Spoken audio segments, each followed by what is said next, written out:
On parle d'argent et de compétences de gestion financière pour votre entreprise. Je ne vais pas faire technique, je vais vous donner 3 approches auxquelles vous devriez penser assez rapidement pour votre entreprise, selon le niveau auquel vous en êtes aujourd'hui. Mais si ce n'est pas aujourd'hui, c'est demain, entre guillemets, parce que ça va très très vite et il faut penser.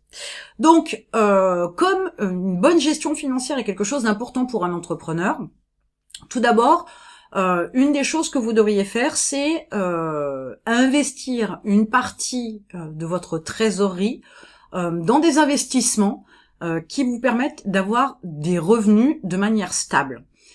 On oublie que l'entreprise en elle-même, elle peut faire des investissements. Ce n'est pas que vous à titre perso, mais vous pouvez avoir cette démarche-là d'investir votre trésorerie. Si elle dort sur votre compte en banque, même si vous avez besoin d'un certain fonds de roulement, mais s'il y a une trop grande majorité de vos fonds financiers qui dorment sur un compte bancaire, ça n'a aucun intérêt. Donc autant les investir pour qu'ils vous ramènent des fonds supplémentaires. Cette approche-là mérite d'être creusée. Certes, majoritairement, quand on est entrepreneur et à un niveau entre guillemets plutôt bas, on n'est pas très au fait de ce genre de choses. Donc toujours intéressant, une fois de plus, de se rapprocher de son expert comptable ou d'un expert dans ce domaine-là. Ne faites pas dormir vos fonds avec cette approche de vous dire que au cas où vous en manqueriez, ça c'est un mindset qui est plutôt négatif dans l'entrepreneuriat, au cas où vous en manqueriez, vaut mieux les avoir de côté. Oui, il y a un minimum à avoir, mais il y a la possibilité d'investir de façon à générer des fonds supplémentaires, des revenus supplémentaires, voire même avoir des investissements qui permettent, si besoin est, de les récupérer immédiatement. Donc ça, c'est une chose à voir. Ensuite, une autre approche qui est pas forcément très connue, même si le concept, la méthodologie est quelque chose de cohérent et qui est connu, mais c'est la méthode BBZ ou Zero Budget Based. L'idée étant d'identifier les domaines où vous dépensez énormément ou beaucoup et de repenser les dépenses pour diminuer les dépenses, allouer le delta à un investissement, à de la trésorerie ou à un autre domaine dans votre entreprise, mais on repense les dépenses de manière à optimiser le fonctionnement plutôt qu'à être sur je dépense plus pour que ça fonctionne mieux. Des fois, ce n'est pas forcément la bonne approche. Donc, ce système-là aussi nécessite un travail de fond.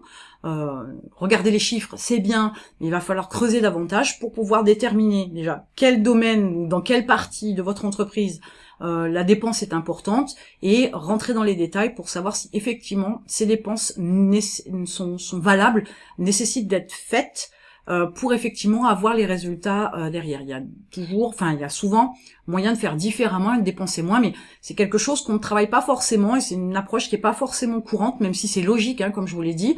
Mais pour autant, on peut travailler ça différemment. Enfin, au niveau de la compétence que vous devez avoir dans la gestion financière de votre entreprise, je vous rappelle quand même que l'idée ce n'est pas de suivre un cursus de formation pour être expert comptable ni même comptable sur le principe. Donc oui, la première des choses, c'est bien évidemment de se rapprocher de son comptable, mais selon moi, il y a 2 types de comptables. C'est caricaturé, mais pour moi, il y en a 2. Donc, au niveau de votre, expert comptable. Vous avez l'expert comptable qui, lui, effectivement, va récupérer tous les documents, les factures, etc., va enregistrer ses petites lignes, va vous faire les bilans, les fiches de paye, la TVA, etc., etc. C'est très bien, il fait son job, j'entends bien, mais il est sur une approche de simple exécutant.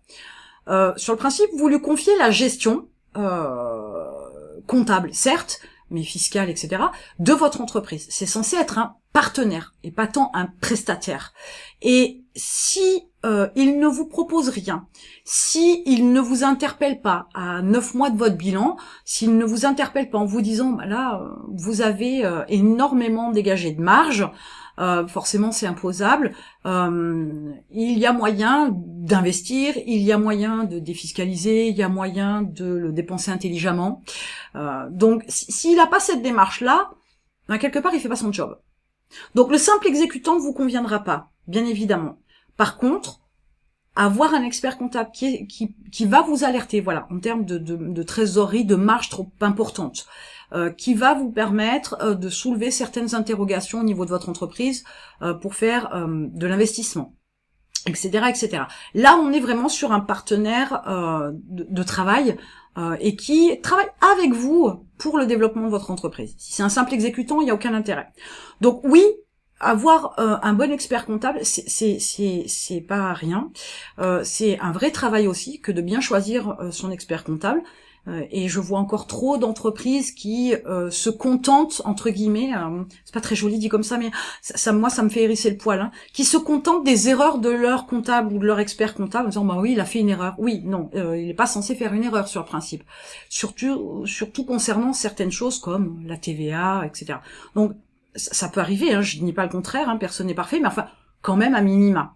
S'il vous prévient pas de certaines choses, c'est pas la bonne personne, c'est pas le bon partenaire financier. Même s'il n'investit pas dans votre entreprise, il vous aide à faire la gestion et être en adéquation avec les lois. Donc, choisir un bon expert comptable, c'est un vrai job.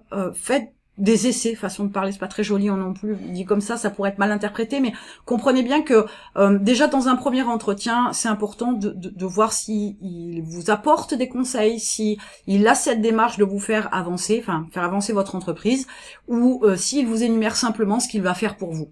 Là, ce sera peut-être pas la bonne méthode. Au-delà de l'expert comptable, vous avez aussi tout un tas de conseillers financiers dans tout un tas de domaines qui peuvent vous aider. L'expert comptable, il a ses connaissances, ses compétences, majoritairement dans le pays dans lequel vous êtes. Je dis bien majoritairement. Quelques-uns vont avoir d'autres connaissances et compétences sur des pays annexes, mais c'est pas toujours le cas. En général, ils sont très limités à votre pays d'habitation, le pays où se trouve votre entreprise. Allez à la recherche aussi de conseillers financiers. Pourquoi ? Parce que il y a des optimisations à faire, il y a des investissements à faire en dehors de votre pays. C'est pas plus ou moins risqué. Chaque investissement sur le principe est un risque, chaque action que vous avez quelque part c'est un risque, mais ils vont aussi vous permettre de pouvoir aussi vous apporter de l'information pour des placements plus judicieux en termes d'investissement, pour pouvoir avoir des démarches de défiscalisation, pour pouvoir vous permettre dans une certaine mesure, pourquoi pas peut-être d'alléger vos impôts. Donc on reste dans la légalité, hein, qu'on soit très clair, mais il y a des possibilités monstrueuses, sauf que votre expert comptable ne pourra pas toujours vous donner ces infos-là. Donc aller à la recherche de conseillers, c'est aussi vous ouvrir la porte à autre chose, à un autre mode de fonctionnement, d'autres lois, d'autres perspectives pour le développement de votre entreprise. Donc là, avec ces trois approches-là, vous êtes déjà un peu plus compétent à la matière, même si vous n'avez encore rien fait, mais ça va venir, pour pouvoir commencer à avoir une meilleure gestion de votre entreprise. En attendant, il y a aussi la gestion du temps à avoir. Vous avez un lien dans la description pour prendre le contrôle de votre temps, avoir un planning où vous êtes plus productif pour pouvoir atteindre vos objectifs plus facilement. Et je vous retrouve de l'autre côté.